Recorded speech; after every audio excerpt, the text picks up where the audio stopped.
All right, guys, this is an eccentric for hip external rotation. So for this one, I'm using a heavy resistance band. I mean, you might need a heavy one, medium, but probably medium to heavy one is going to work well. And I've actually got it anchored to my squat rack. So you want it anchored to something quite heavy, whether it's a really heavy kettlebell, something like that. The other thing we're going to need is a plyo box. So a plyo box is going to work well because we want to be able to rest our leg up on just like this. So what I'm going to do here, sorry, this is the best camera angle that I think I can get for this one. So I'm just going to bring my foot inside and I'm going to bring it over the top of my thigh here. So it's above my knee on the top. So there's my below, it's above here like this. Then I'm going to walk my foot away from my anchor point here. And you can see the band's pulling me down. So what I'm going to do, I'm going to find that position. And I want it to find that when it falls into that externally rotated position, if you can get it to a point where it lands kind of where your knee is in front of your hip joint like this, that's good, but it doesn't have to be perfect with this one here. So what I'm going to do, I'm going to take the slack out of the band, so I'm going to pull it away like this, and I'm going to bring my knee up towards the ceiling here.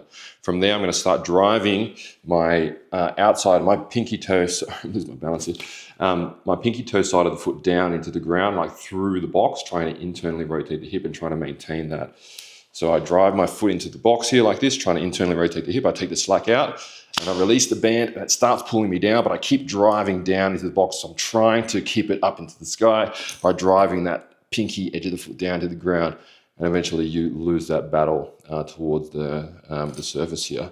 I take the slack out of the band, I come back up, I contract, so I'm driving pinky edge of the foot into the box, I release, and it slowly pulls me toward the ground. We want at least 5 to 7 seconds for that descent. If it's pulling you way down, if you're getting it like 2 seconds, the band's too heavy for you or you're too far away from your object. So again, one more rep here. So when I'm doing this, I'm not just thinking about driving this way to resist. It's really driving the pinky edge of the foot down through the box to try to really internally rotate the hip. So I drive, I release, and it slowly pulls me toward the ground. So make sure when you're doing that, action of driving through the box, maintain that the whole time. So even when you're almost all the way to the ground, continue to drive, continue to try to internally rotate.